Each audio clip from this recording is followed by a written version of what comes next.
This is called for Gloria Bosman. Gloria Bosman is a young South African jazz singer.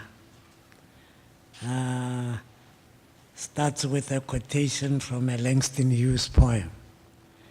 Her face is like an ancient cameo turned brown by the ages, Langston Hughes. And Langston Hughes' eye must have embraced Gloria. How else could he have said, her beauty burns in my heart, a love fire sharp like pain.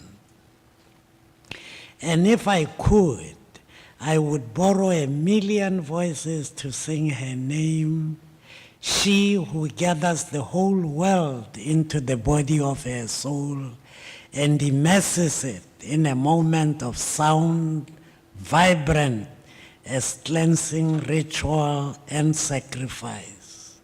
Her head she throws back, the rest of her in steady motion with all the force of the rhythm section. If you want to be loved without restraint, come along. Gloria Bosman is not afraid to take risks. She's into something. Gloria Bosman will bathe your heart in the flames of her song as she plunges into every crevice of all that is her, possessed like a medium, her 1,000,000 voices exploding. Love is in the music.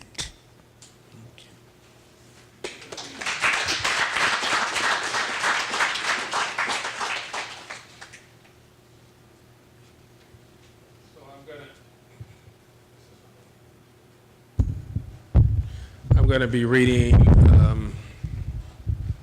from a novel about Blind Tom. I guess the idea of the panel or readers was to write to do music, have us each address music in some ways. So this is a novel. This is from a novel about a musician named Blind Tom, 19th century musician who was a pianist and composer. I don't think I need to explain anything here. I might say that there's some controversy if Blind Tom was an autistic savant or if he were simply a musical genius. So this is a section in some ways about his origins as a musician. He can't see it, can only feel its warmth on his skin, feathers of light and shadow. But this sun is a guarantee against forgetfulness and also a way of forgetting what needs forgetting. Steady light, everything waits to be seen, wants to be seen and remembered. The world taunts him with its sights, sense eludes, touch is witness, taking stock. Fingers restore, recall what the hands have welled up in hard-edged lines. The patterned ridges of tree bark reveal less of what is actually there, weight, density, offering only the skeletal outline of some longing, an unequal compensation perhaps, limited contentment. For the world sways in sunshine and in rain, or something else impossible to capture by word or phrase. How poor our vocabulary. Birds warbling in motionless air and snakes in branches below that repeat the same songs, believing them new. And frogs that spell slowly in day and crickets that count quickly in night and ants that dance a frenzy over a meal. It often happens that we leave behind bread, crumb, or crust and a flame that buzzes as it burns on its own going, crackling noise. Animation surprises him, caught by the performance. What lives leans into the sun. A dark barks its silhouette, nonetheless friendly, inviting. Come for a moment. In this way, may you build up keen and humorous enjoyment against lack. Flies hover about his nose, a mingling of pleasure and surprise. He does not drive them away. He took life in. Alarmed, the world rushes at him from every side. The palms are enchanted, the magic of lift and fall, successive positions. By what gradations do the fingers measure and record these changes, reduced, encapsulated in a single image perhaps that shows hands what eyes can't see, casts what they can't feel, mute the family, and before she must begin the task that would carry her through dinner and beyond, she enjoys the spot her husband's handiwork all about, wood he has neatly cut and stacked, almost like an unfinished house, the laying down of some promised future. Not that she ever really thinks about it that way. Her breaks afford her the opportunity to go slow with a coffee, provides a chance to be starkly alone with Tom, belly down on the ground beside her, her thoughts soft, faint, and far away. She remembers the silence of this day, just the sound of her sipping coffee, turning her little spoon in her big cup, and the usual curious noises of the boy, Tom, her son, harsh and moist. The Bethune residence is an amazing sight, as light is actually pushing up from the ground so that the mansion seems to be floating on a blanket of illumination.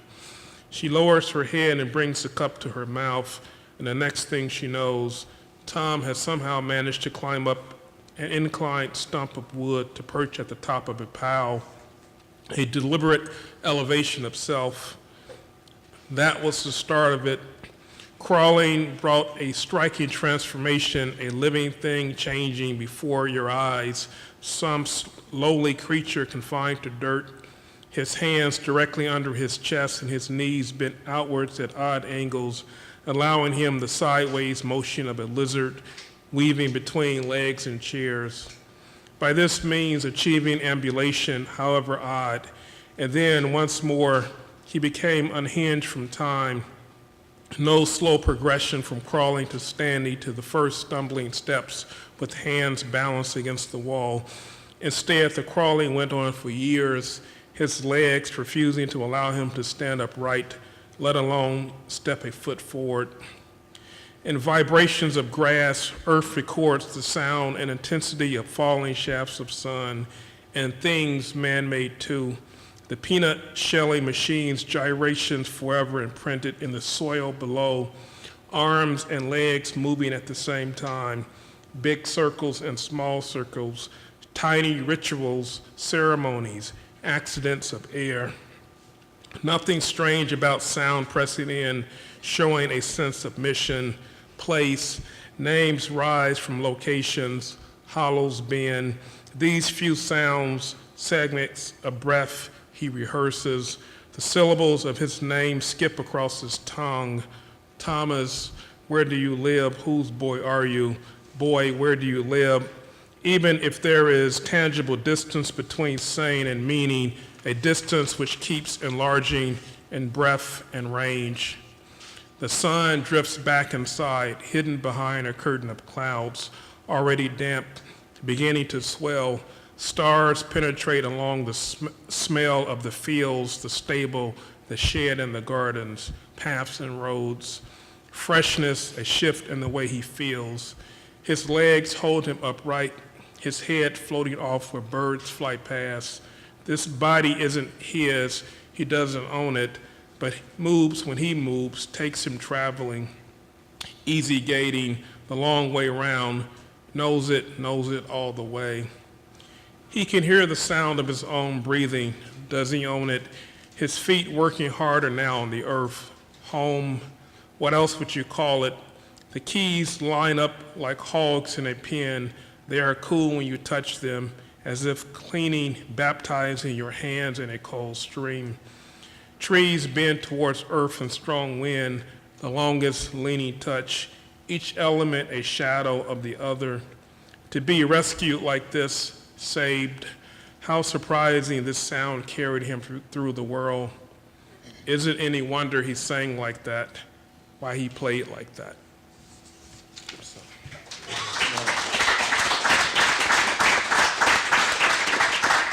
How far in you?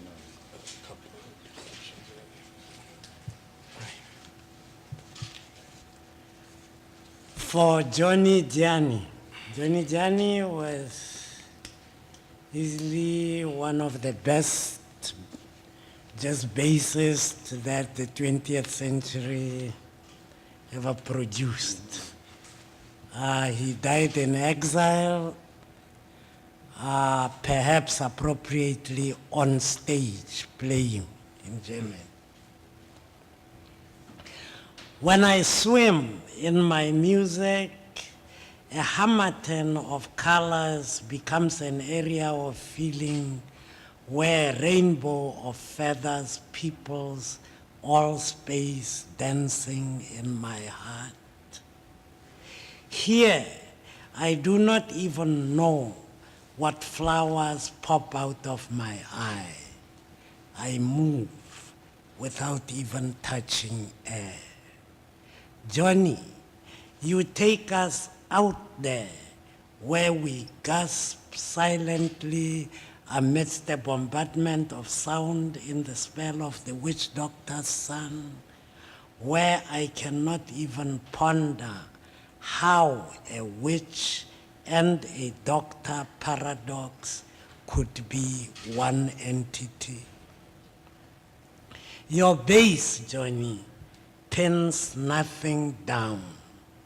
Your bass rides on wave or height or rock or depth or crevice of sound to bathe us in music, and we are moved where we cannot even hear ourselves gasp.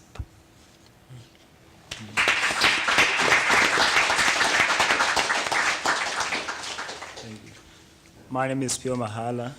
I'm a gatecrasher from South Africa.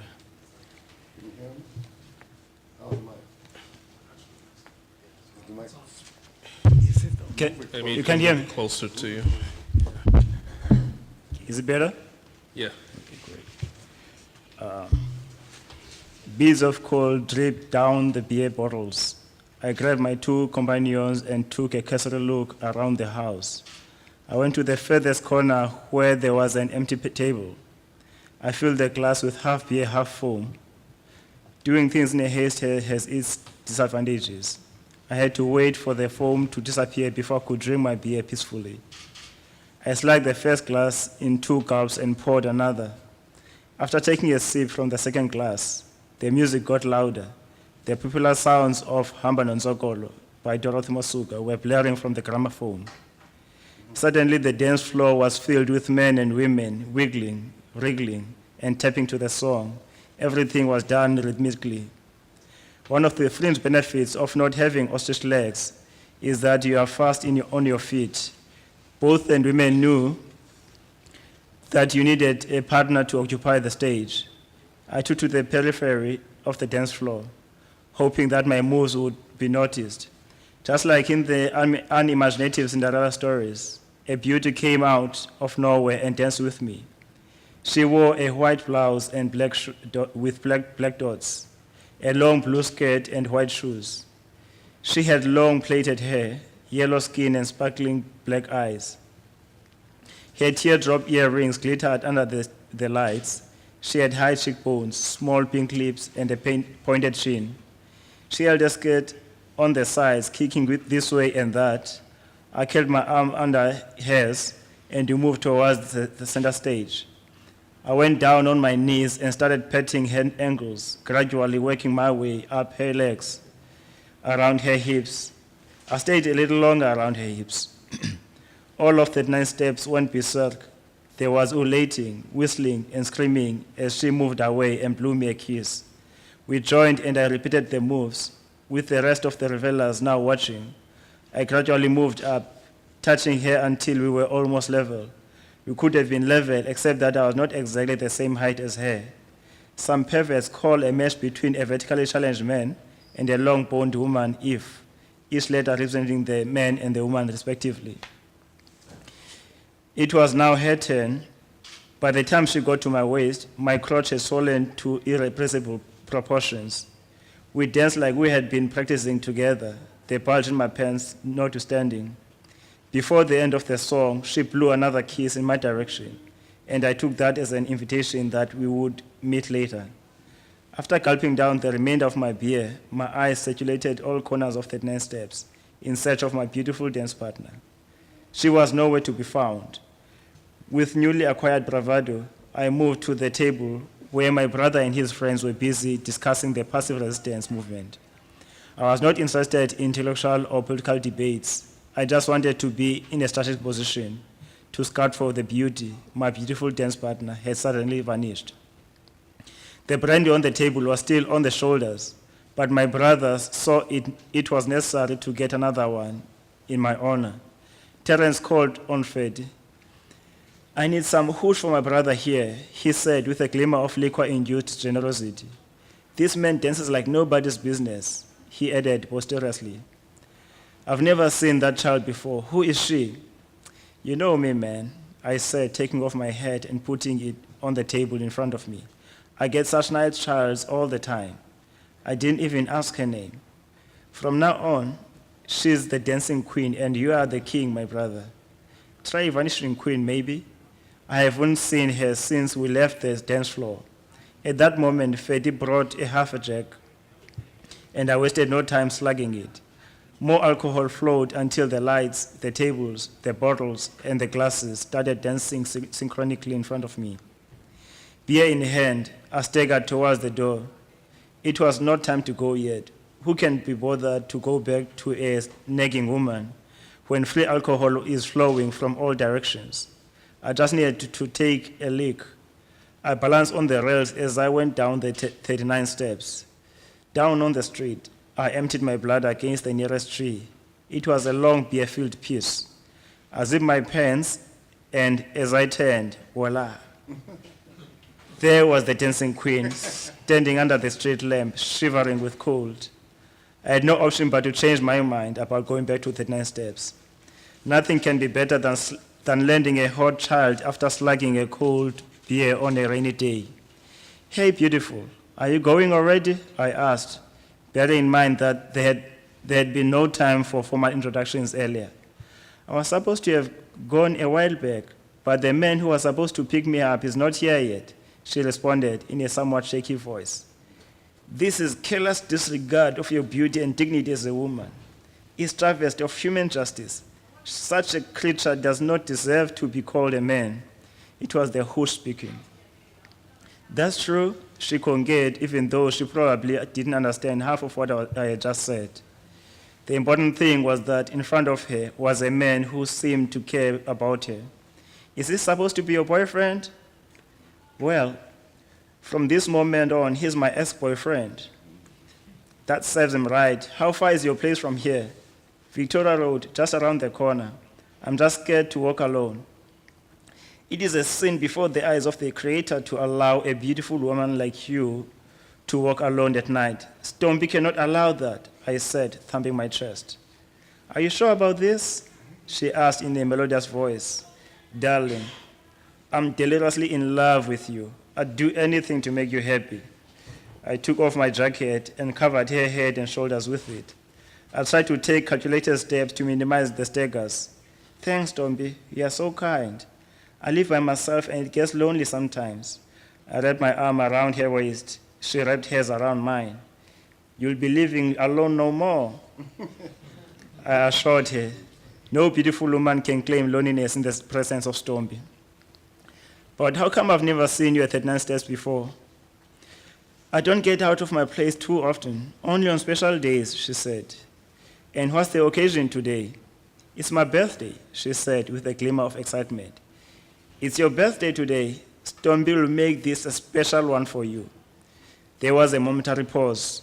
The next time she spoke, it was on a different matter. "I thought your dance was impressive for a man of your height," she said, raising a slight giggle.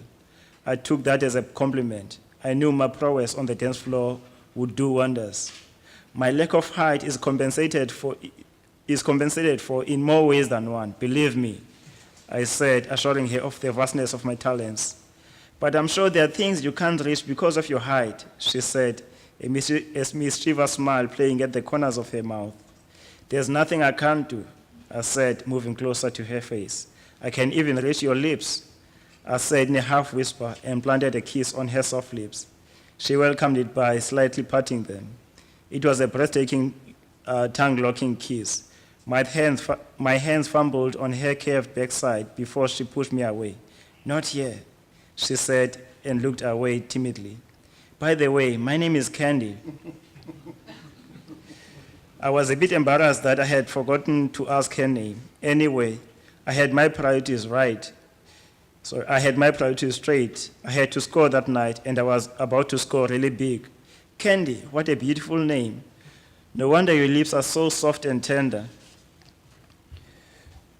So it's my lips that you wanted to taste." She had a devilish smile on her face. "I really liked your dance move, especially when you wiggled your hips. I like your suit. I'd love to see it hang at my place," she said, thus giving me passport to her bedroom. "I like your style, Candy. The brandy has circulated past all the filters in my body. My head was spinning. My eyes saw things in double. My legs were rubbery, and I walked like a newly born calf. I leaned heavily on her, trying to balance. I just wanted to hang on until we got to her place." Thank you.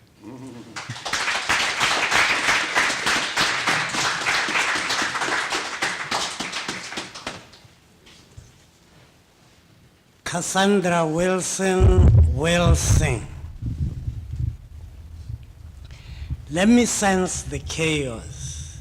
I will respond with a song. Why else was I born, says Jimmy of the Purple Haze, through Kalamu ya Salam. Now look at those eyes. Look at her arms. Follow her little finger. I wonder what Jean Tuma, who could see the Georgia pike growing out of a good path in Africa, would say about Cassandra Wilson tonight. Perhaps Cassandra does not even sing. Here, of course, a voice there is, possessed by music like the rest of her. Her whole body is song. Her whole body has sensed the chaos. I say, look at those eyes.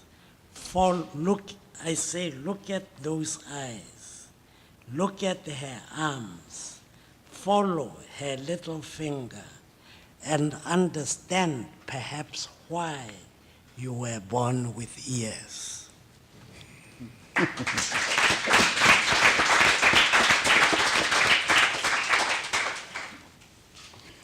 I'm going to read from this Jimi Hendrix biography.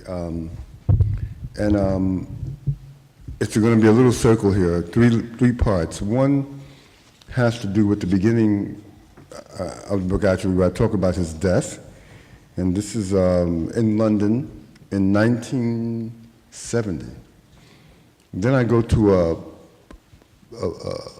a time during his prime when he recorded a song, one of my favorites, an instrumental called Midnight. Then I go back to the Isle of Wight in 1970, which would have been his last tour, and kind of refers back to the first section that I'm reading now. This book's been in print for a long time, and I've, of course, rewritten or added to it, and this is the most recent edition that was published in 2009. It was in the realm of marriage that Hendrix faced his greatest danger. Although musicians and performers were not known for successful marriages, Jimmy's business associates often prided themselves on their normal, traditional lives and committed personal relationships. Hendrix's sexual conquests were so vast that they often ceased to have any real significance for him. Many women around him acted as if they too were sexually liberated, open in their sexual relationships, but few really were. Hendrix's involvement with Angie Burden, estranged wife of Eric Burden, was a very public affair. In at least 2 incidents, they got into actual physical violence. The first was witnessed by the roadie H, Howard Parker, a local music scene insider in whose London flat they had fought. The second time was in the Londonderry Hotel on Jimmy's return to London for what would turn out to be his last tour. The aftermath of the violence of that early morning in his hotel suite, when he, Angie, and another woman had spent the night in bed together, was witnessed by his former girlfriend, Kathy Etchingham. Angie had summoned her to the hotel so Kathy would intervene and allow the girls to retrieve their clothes, which were inside the bedroom with an angry Hendrix. Angie and Eric Burden shared separately a good portion of Jimmy's final moments on Earth. Jimmy's return to London as a headliner at the Isle of Wight Festival had a big effect on the small, tight London scene. He had a big impact on the recent past, and his presence in town was keenly felt. Alfreda Benz, the girlfriend and later wife of Robert Wyatt of the Soft Machine, was candid about her attraction to Hendrix's flamboyant sexuality. Benz told Charles Shaw Murray, "For my generation of white females, he was the first person who transcended the sexual barrier between black and white. It had never occurred to me to fancy someone black. He was a big breakthrough for anti-racism. From then on, black people became fanciable." Whatever. This is London, 1966, okay? Peter Townsend of The Who had found Hendrix's early London performances very sexual, not in an, quote, appealing way, unquote, but rather more, quote, unquote, threatening. When he asked his girlfriend, Karen Astley, who he married in 1968, if she thought Hendrix's act was sexual, she replied, "Are you fucking kidding?" Townsend had been unaware of how aroused his girlfriend had become seeing those shows. Eric Clapton could have been speaking for many men on the set when he revealed a frustration with Hendrix's sex appeal.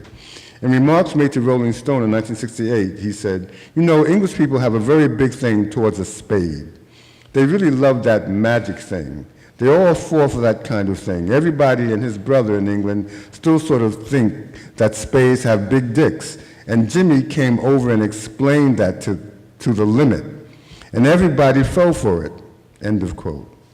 Robert Wyatt doubted Clapton would have said such a thing to Hendrix's face. Just over 2 weeks after Hendrix's return to London and the night before his death, Daniel Segunda, who was hosting Alan and Stella Douglas in his London flat, took his guests, Jimmy and Devin, to a dinner at a Moroccan restaurant on Fulham Road. It was clear to Segunda that Alan Douglas was hustling to take over as Jimmy's manager. Michael Jeffrey, who was thought to have solid underworld and intelligence agency connections, had Jimmy, and this is quote, "by now very worried," end of quote. It was a strange night, quote from Segunda. Jimmy and the girls were so smacked out that through the meal they barely ate anything or even said a word. "When we got back to my place," end of quote, Segunda said, end of quote again, "Jimmy went off to bed with Stella and Devin. He loved a menage a trois," end of quote. Alan Douglas, who was described by Sharon Lawrence as a white man who affected the look of a black man, complete with afro hairstyle, goatee, and often deep tan, had many times been in contention with Hendrix's manager, Michael Jeffrey, for influence and a working relationship with Jimmy. "He had a meeting with Jeffrey just after Hendrix's death," said Douglas. "When I arrived, he was bent over in misery from a recent back injury. We started talking and he let it all hang out.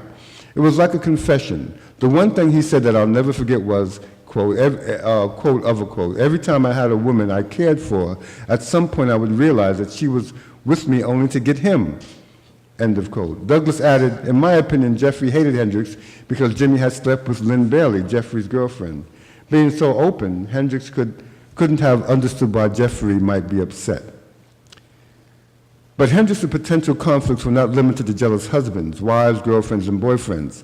He was also having a serious conflict with drug smugglers who were pressuring him to allow them to use his tour apparatus to make it possible for them to smuggle large amounts of cocaine and other substances. Some who had made him frequent gifts of coke, hash, marijuana, methamphetamines, LSD, poppers, and other substances felt he owed them a favor. Others had used their entrees through gifts to increasingly pressure him to comply. And I'll stop there in that passage. And of course, what I'm doing here is trying to point out why I believe he was killed in London in his final days. And there are many reasons why. And those are what I believe to be some of them. And of course, London, 1966, I point out in another part of the book that, British people didn't really, until Jimi Hendrix came through and their love of the blues music, they never really tried to affect the Afro hairstyles that Mitch Mitchell and Noel Redding did affect as a part of the Jimi Hendrix experience. But London, Jimmy, you had a big effect on London, especially in knocking down some of the racial problems that had existed during colonialism and probably before, during the time of Shakespeare even, we could say. But that's a whole other story. Okay, this is another section I'm going to read. It's about a song. With all the people in his life, the only place Jimmy could be alone and not hassled, this is in New York City, of course, where he returned to after debuting in London. The only place Jimmy could be alone and not hassled was on stage or in a recording studio. Many nights he roamed through Manhattan, eventually winding up at a studio. One night he recorded Midnight, a tune that reflects his nocturnal quest. Midnight was one of the rare instrumental recordings of Hendrix that has a staggered shuffle beat that remains the same throughout the entire piece. Mitch's box shuffle snare is in the same dimension of Midnight. Jimmy begins by playing the bass line, the only sound, climbing 3 steps quickly and then falling deep into a slow-motion funk abyss. Jimmy's distorting fuzz delays a rag in syncopated 4/4 time. The bass, matching every shuffle skiffle of the drums, takes off behind Jimmy. It's a stately city journey. In the city, most are asleep when he is awake. His day begins in full force around midnight, arising when the sun is down at twilight. Freaky spirit thrills who live on the other side of time. Midnight, the beginning of the day. The midnight creatures glow resplendent through the dark nights. The midnight cruise illuminated by treble beacons and electric fire fuzz, connecting souls through the quiet caverns of midnight. To the sound-cushioned rooms where music blasts to the midnight musicians playing thousands of gigs, recording thousands of tunes all over the earth. Up in the sky at midnight, wild stars visible by thousands and the moon reflecting sounds, a soul satellite beaming magnetic messages to the heads in midnight nirvana. Searching crosstown, the rhythm changes at the bridge. Jimmy walks his bass as he transfers lightning fast squalls to treble tremulo, gliding through the night to love upon the midnight tides, the waters in the flow of moist mucous membranes, the flush flow of fluids undammed, flowing to screams of joy, a choir of soprano orgasms and unconscious atonal winds breaking bonds, a chord breaking open into 3 shards of feedback, shrieking across the sky in a flying V. The overtone of the middle note departs upward from the rest, and then all 3 of the notes resolve into a pure synthesizer signal, sliding along the back of the neck in a beautiful moaning glide into a yelp. The guitar says, "Oh, wow," just like a girl, and then back into the life of the night as the theme returns. Jimmy plays his sitar-like trademark of rhythm vibrato, sweeping into lissom grace figures that are then driven to the sky, and then suddenly the sound blossoms into broken feedback, and a lonely, aloft figure disappears beyond the sky. Phew. Really cold.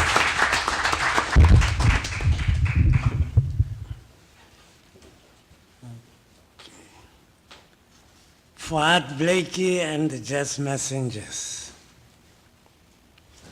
For the sound we revere, we dub you art as continuum, as spirit, as sound of depth here to stay. In my young years, I heard you bobbing and weaving messages I could only walk to where wood mates with skin. I would have dubbed you Godhead, but your sound rolled and peeled. I'm the drumhead, even though Blue Note don't care nothing but prophet. How you sound is who you are, where your ear leans, moaning and bopping from the amen corner of chicken and dumpling memories and places. In my young years, I would have dubbed you something strange as God of opiate heaven, of brutal contact, of Bible and rifle memories, but the drumhead rolled my name. How you sound is who you are, like the drum sound backing back to roosting at the meeting place, the time that has always been here, even here where wood mates with skin on wax to make memory, to place us even in this hideous place, pounding the sounds of who we are, even in this place of strange and brutal design.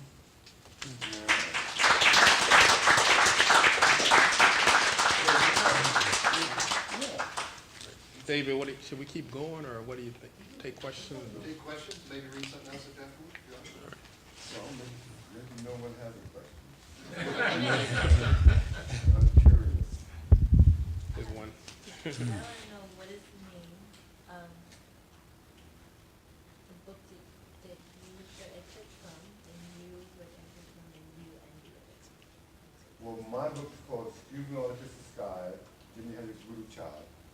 It has sold in the neighborhood of about 700,000 copies since it's been in print for about 30 plus years in several editions, always in print in the English language. So that's it. It's available in a new paperback edition from Martin. Of course, it's out of print. But that's Jimi Hendrix, excuse me while I kiss the sky, Jimi Hendrix Voodoo Child will be. Jimi Hendrix Voodoo Child. So this will tell you how young David Henderson is. I'll be 50 this year, and I first read your book when I was 17 in high school. Well, at least you were not 7. Right. My novel, the book I read from, is called Song of the Shank. It'll be out in 2014 at this point. So novel, yeah, it's finished, and I'm in the final editing stage of it, that kind of thing. Gray Wolf Press will publish that. Should be out in January of 2014. I want to say I've been reading your work for many years as well. But since at least the early 80s, I would say, when I first discovered your work. Mm-hmm. The book I read from is called This Way I Salute You.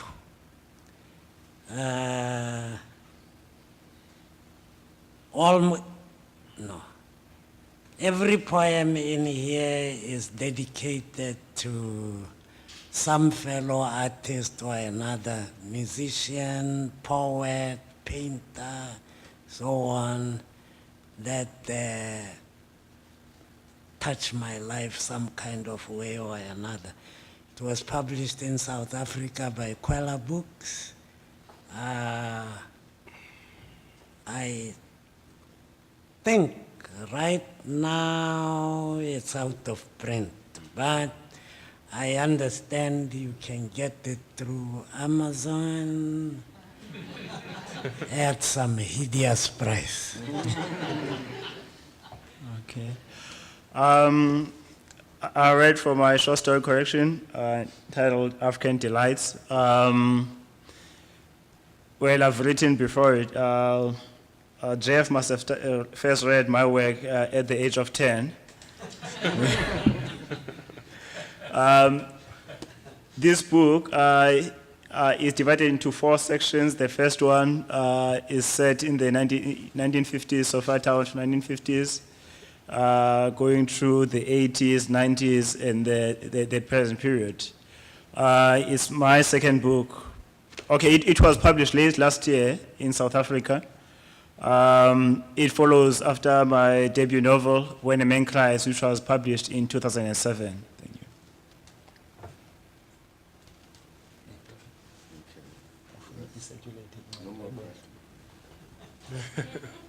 They saw it. I will You shoot should it. ask them questions. Okay, Yeah, sure. it's different when they get Wow. to the I might, can I ask you? She has her hand up. Oh, great. Oh, sorry. Is it like a collection of, is it like a collection of poems published? Because I know there isn't necessarily like a big industry for like collections of poetry. How hard was it to? Poetry, you say? Yeah. Oh. I'm afraid I won't be too helpful because I've never worried about publishing. I think the business of the writer is to write. Publishing is someone else's responsibility. So everything I've ever published was asked for. In other words, either some editor or some one that knew some editor or some, I suppose what I'm trying to say is I've never gone out of my way to try to get published. Yeah, I write poetry also, and my books are, I printed 5 books of poetry, but I've been doing a number of readings in Manhattan, New York City, and there's a big poetry scene, and there's a lot of books being published, and I went to a Billy Collins reading. He has sold, what, 300,000 copies of one particular edition. His poetry is very accessible. There's different kinds of poetry. But I find that there's a very enthusiastic poetry scene, especially among people who are close to each other and who have the same interests. So I think that, and there's, of course, desktop publishing. Amiri Baraka, who is the poet laureate of New Jersey, even though some people dispute that, or at least last and probably, but anyway, he publishes some of his things on a pamphlet basis where he goes to Kinko's, to a copy place, gets a design for a cover from an artist friend, and copies out, enough pages to make a pamphlet, a little chapbook of maybe 30 pages, and puts them together, maybe makes up 50 editions or something like that, and sells them, and then goes back and makes some more. So there's a lot of that type of publishing happening also, but I find that the scene is very vigorous in New York City. I was going to ask you, Professor, about having grown up in Johannesburg and having lived all over the world really, and being a big part of the American poetry scene in the 60s and 70s, and I want to if you could speak maybe about your relationship as a writer with the music scene in Johannesburg, but also the music scene in America, and how music has figured in your work. I don't know why you want to ask me such a difficult question. I was trying to make it easy. I think there's a close relationship between music and poetry. Actually, I would even take a chance and make a dangerous generalization like, I think without music there would be no poetry in any culture. That I think poetry at its best, when it approaches ritual, when it attempts to explore ways maybe to some kind of meaning of some slice of lived experience, that it aspires to be song. It aspires to be music. Personally, I grew up around or with a lot of jazz. So my coming to the US and living the life I lived and coming across people like Dave Anderson, Baraka, A.B. Spellman, Archie Shepp, Pharaoh Sanda, we could go on and on, was just a continuation of, I guess, my youth, my development. And logically, I became part of that because it was my element, so to speak. Yeah. So David, I'm going to ask you a question too. I already know the answer to this, but no one else does. So I want to, how did you come to write the Jimi Hendrix biography? So. Oh boy. Well, I told this story. Well, anyway, let's see. I met this guy named oh God, what was his name? He was a high school dropout, Paul Williams, who started his own magazine and was hanging around at Columbia University. And he had, they called the magazine Crawdaddy, which was a very popular magazine at the time. It became very popular, just from the ground up. And so he asked me to go to a concert for Sly Stone, and at the Fillmore East, which used to be in Lower East Side, East Village in Manhattan. And it was Bill Graham, who was a great promoter at the time,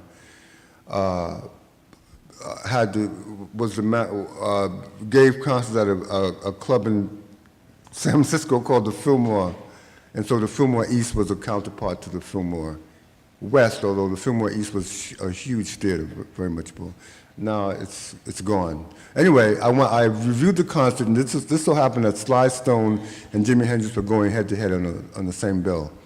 So I wrote about I reviewed the concert, and I wrote a lot about Jimi Hendrix too, who I did not like until hearing him live. I understood what he was doing, hearing that sound not compressed into a record, but hearing it live. So anyway, I wrote a lot about Hendrix in that article also for Crawdaddy. Then it just so happened I went to see Buddy Guy at a club called Ungano's in New York, which is no longer there, and Jimmy was there. And so we talked, and he hung out at Crawdaddy's offices, and so he had read the piece and he liked it, and so I told him, and I actually, I have felt so much for him and his playing and what he was doing in music that was totally new and new sound altogether. I said, well, look, I'm going to write something just about you.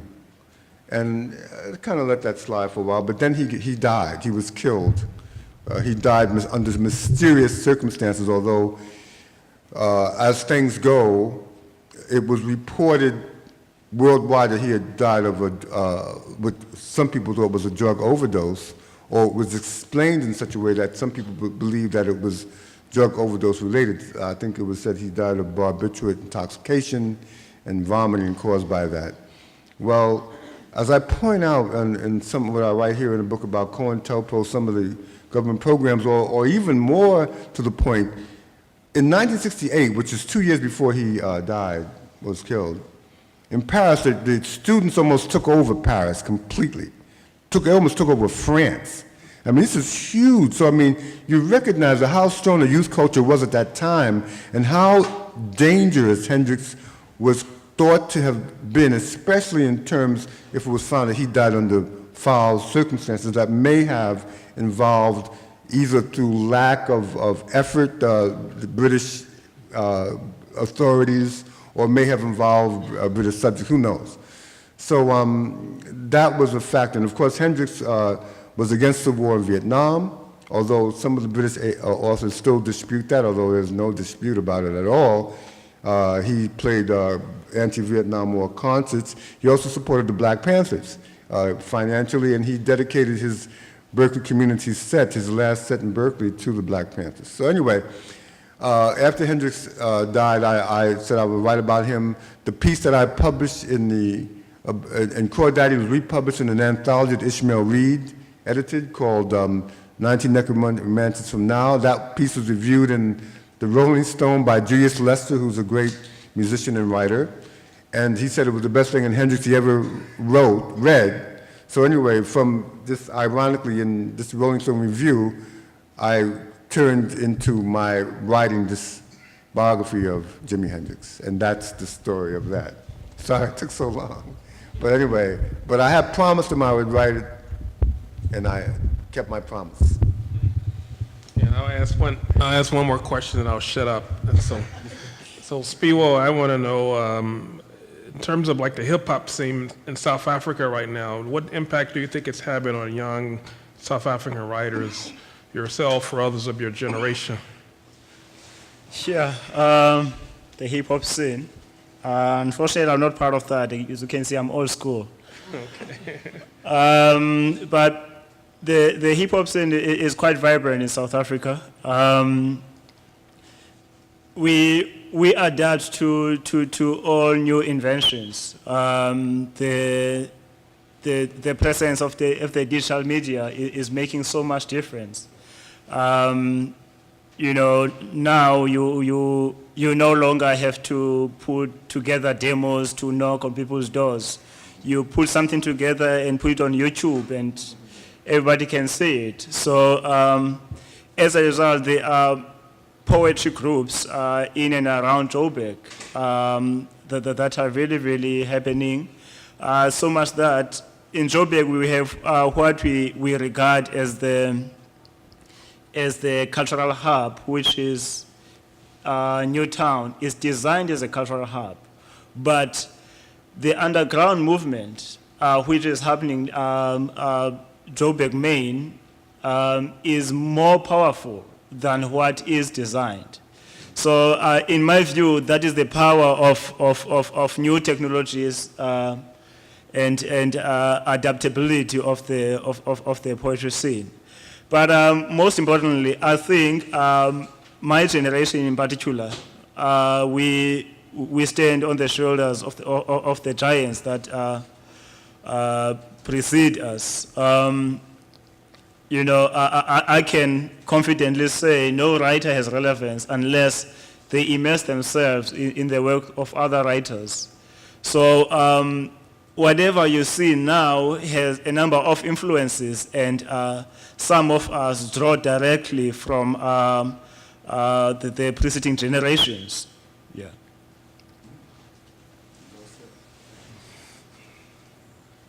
So Davey, you've got a question. Have any of you collaborated with musicians?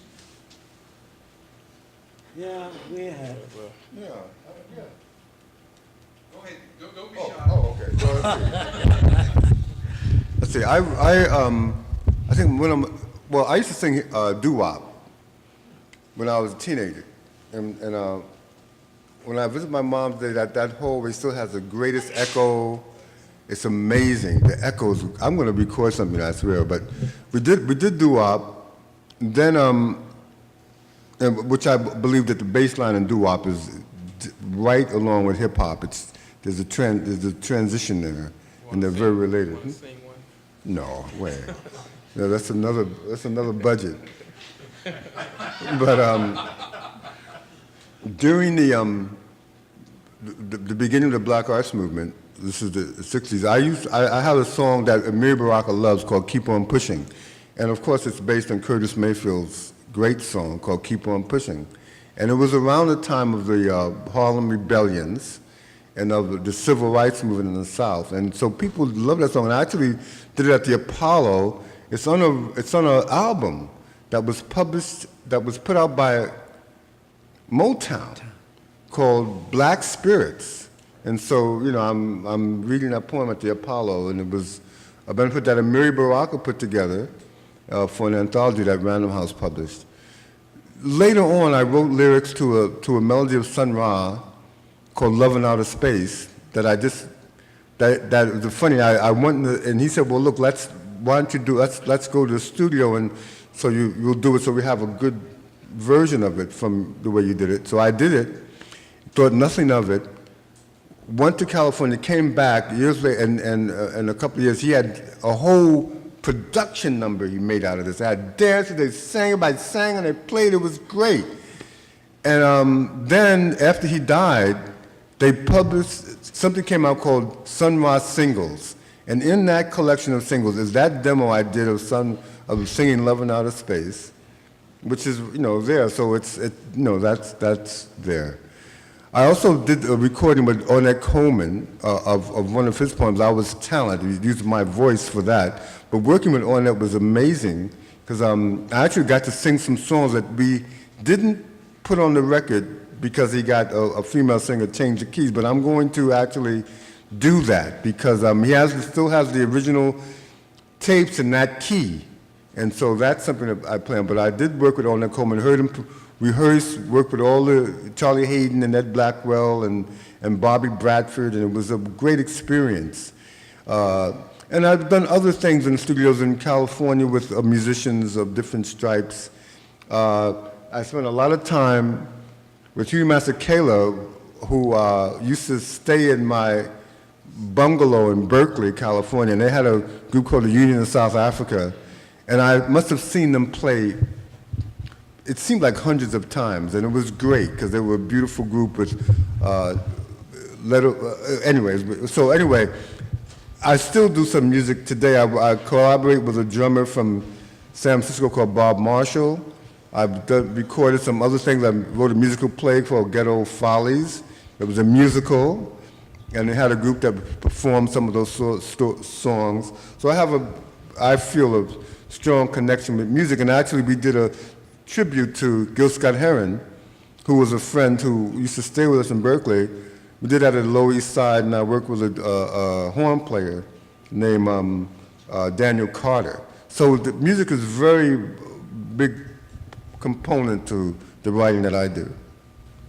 And sorry it takes so long to say this question. Yeah, well, it would simply be adding more detail to that. The answer is yes. From like avant-garde musicians like Douglas Ewart to young hip-hop artists like To Me and the Volume in Johannesburg that I've got. But I might also add that in the 60s, maybe you've forgotten, we used to, especially weekends, uptown, share platforms with a lot of different musicians. Melville Graves, Archie Shepp, and we could go on and on, yes. Yeah. What are some of the titles you did for South Africa? Yeah, To Me I just mentioned, right? Oh, this one, okay. No, but weirdly enough, Vusi Mahlasela, the very, there's a poem of mine he adapted to music called Red Song. Need I remind anyone again that armed struggle is an act of love? That way. Vusi has performed here too in this country. And Struggle, yeah. Act of Love. Yeah. Huh? In fact, Yeah. I heard him play that and sing that song in Chicago a few years ago. Yeah. Yeah. That's a great title. Struggle is an act of love. That's a great line. Armed struggle is an act of love. Armed struggle. I think there's another question. Yeah. It's like Jacob. So I'm curious about your writing process, because you're all very influenced by music. When you're writing for the poets, when you're writing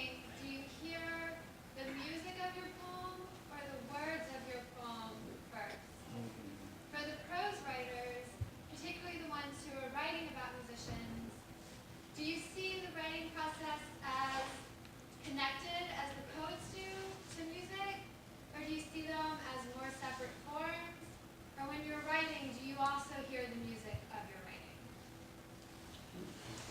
Well, yeah, I'll just say that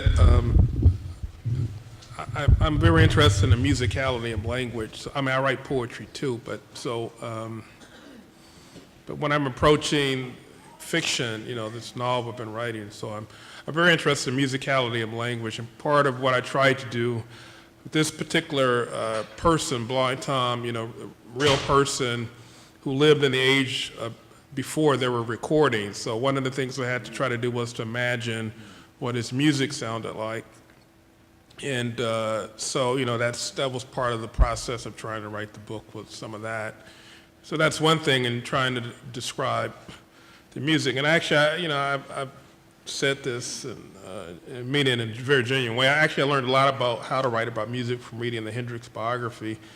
And that was one of the first, I didn't know what literature was until I got into college. And I'm not joking when I say that, but I never heard the word before until I actually got into college.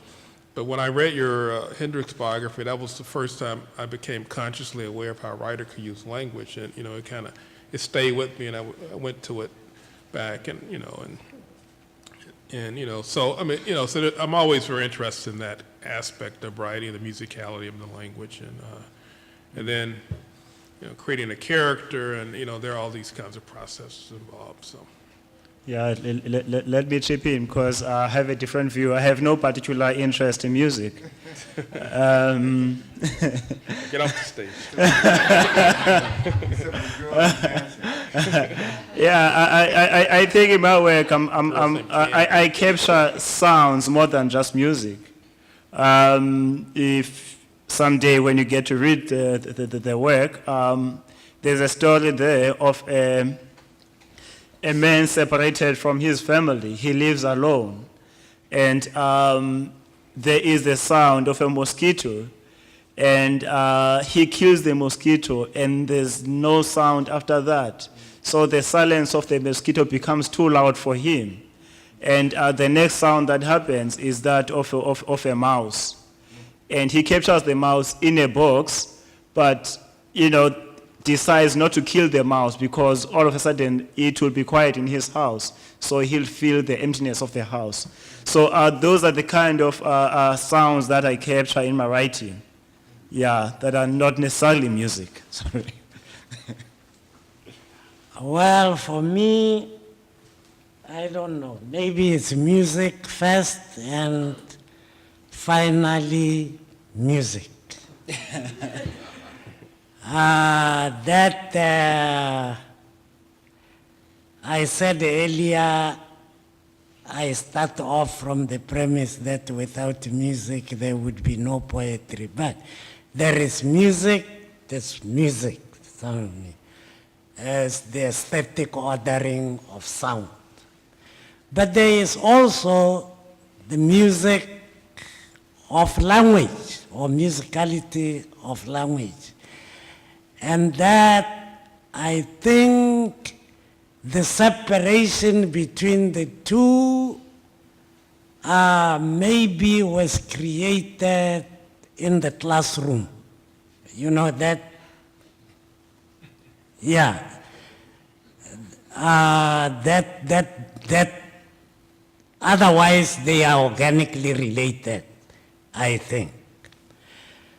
But then when I write, I don't think. I think as we are talking like now, I think when I'm arguing, I think away from writing. That the way I approach trying to create with language and poetry, the same way when I get ready to write, that I expect a soloist who is about to take a solo, to improvise, to create music at that moment, not to be thinking music, that if they do, it's a bit too late, right? So I sit down to take my solo, not to be thinking poetry. if that makes any sense. Well said. Well, you know, listen, oh my God, listening to you try to write music, write prose about music that you haven't heard is fascinating to me. Because we had just mentioned, like, Michael Adage is reading in Manhattan today, this evening. And Michael Adage wrote a novel called Coming Through Slaughter, which was about Buddy Bolden. And Buddy Bolden was not recorded. He played at the turn of the century in New Orleans, and he was never recorded. But, you know, but we tried to find out his music, and one of them apparently, there's a song called Sweet Lorraine, which is from that era. But someone else found out that there's a guy named Bunk Johnson who, in the South, recorded some of the Buddy Bolden melodies he remembered for this small college in the South, but he whistled the melodies.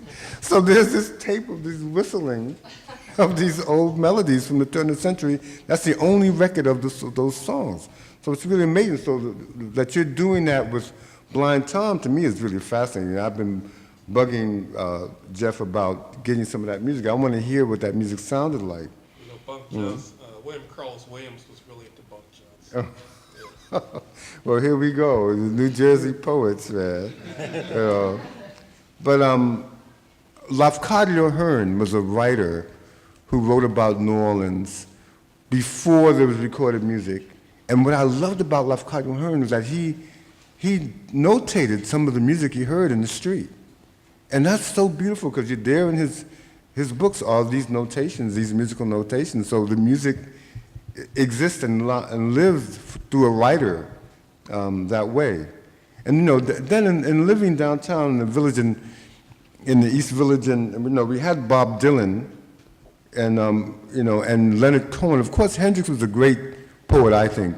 Some of his songs are just wonderful. But Leonard Cohen or Bob Dylan come right out of poetry, and they are real big inspirations. But for me, you know, I did a reading with this Gil Scott-Heron tribute with Daniel Carter, and I didn't write the poem to be set to music, but Daniel Carter played along with it, and then you get these great ideas from hearing a musician play with your words, or like when I had a band, and I actually did have a band in California, rehearsing, things come up. You're just messing around there playing, and you hear something, you're working on something, and something else will come through.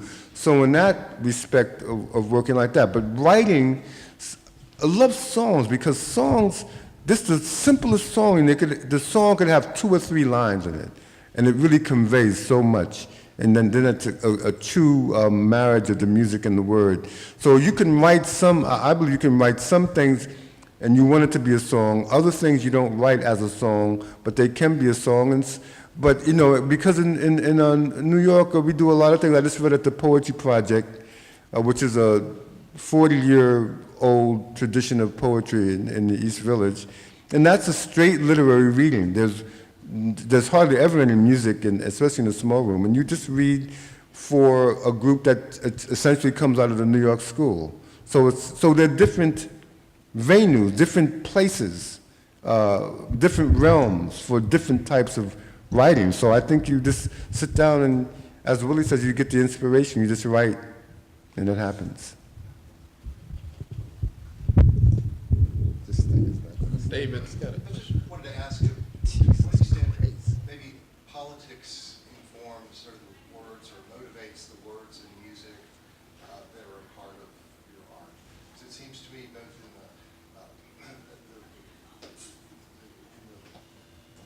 the movements, New York City, South Africa, in the 60s, and I wonder about today, to what extent the art is motivated by political circumstances. Is that, or maybe that's too boring a question. I don't know. No. I think here again, there is a kind of wholeness that cannot be divided up into pockets, into separate pockets. that in terms of content, for instance, the political in my poetry comes in simply because I am political. That I don't think about introducing anything political into what I write. It's organic.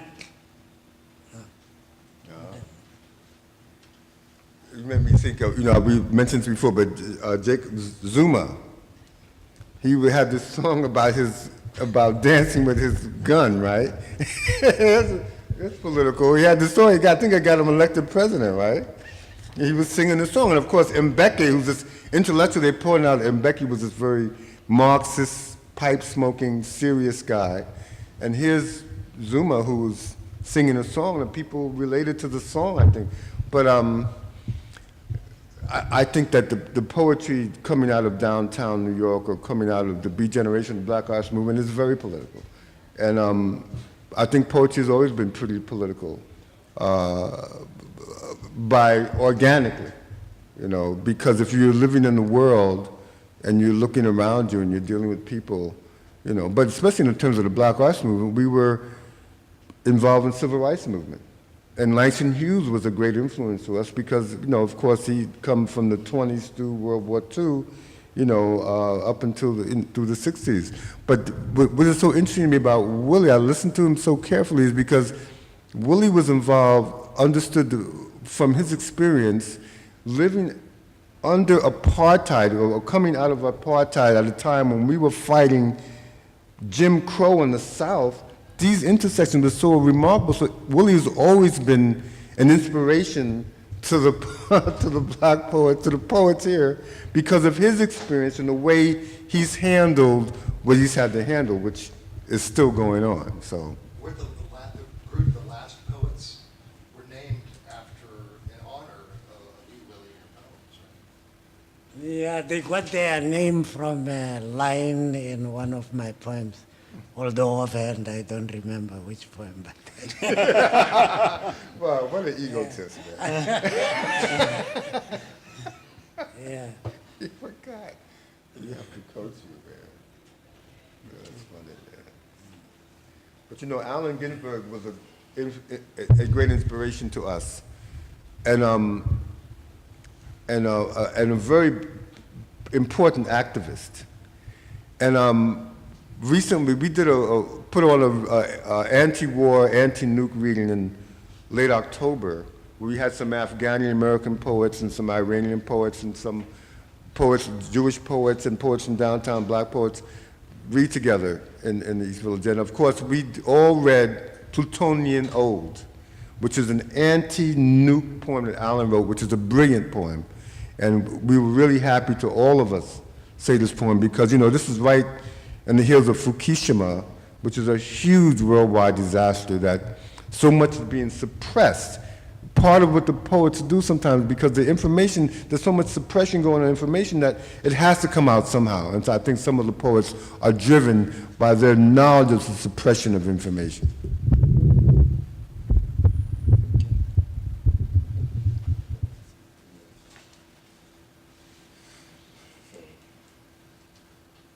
I wonder if maybe we could hear one poem to close out the afternoon. This way I salute you.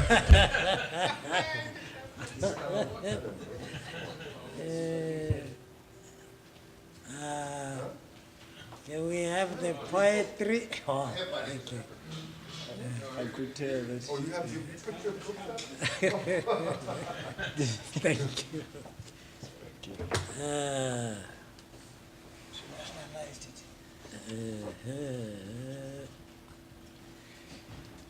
Maybe I should do one to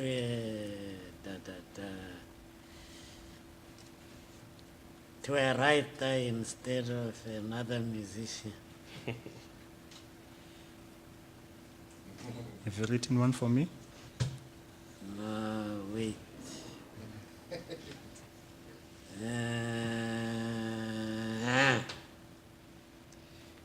Oh, man. Oh, okay. Blues for some literary friends and myself.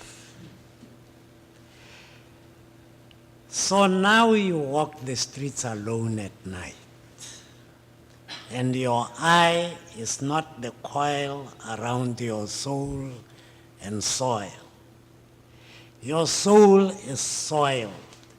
Your memory is but a bloodstain teetering on legs thinner than your shadow.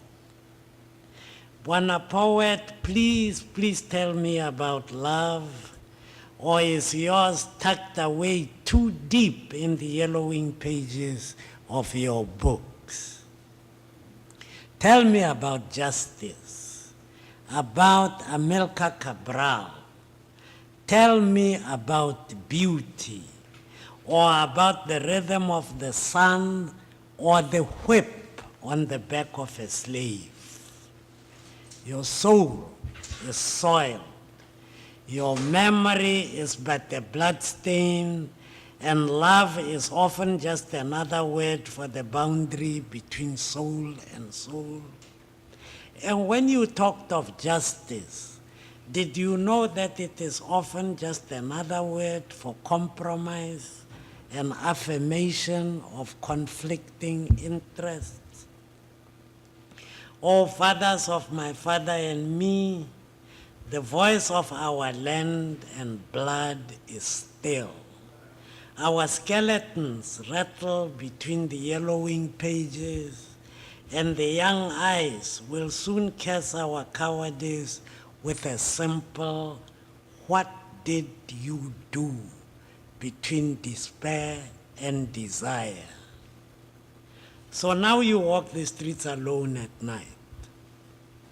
If you are not an artifact, dead as any curio, then, like my sister said, sick of your loud mouth. If you are the soldier they shout you are, shoot. Shoot them. Shoot buckshot in their hearts. Let them know that heaven is a hole in the air and hell needs its teeth kicked out here and now.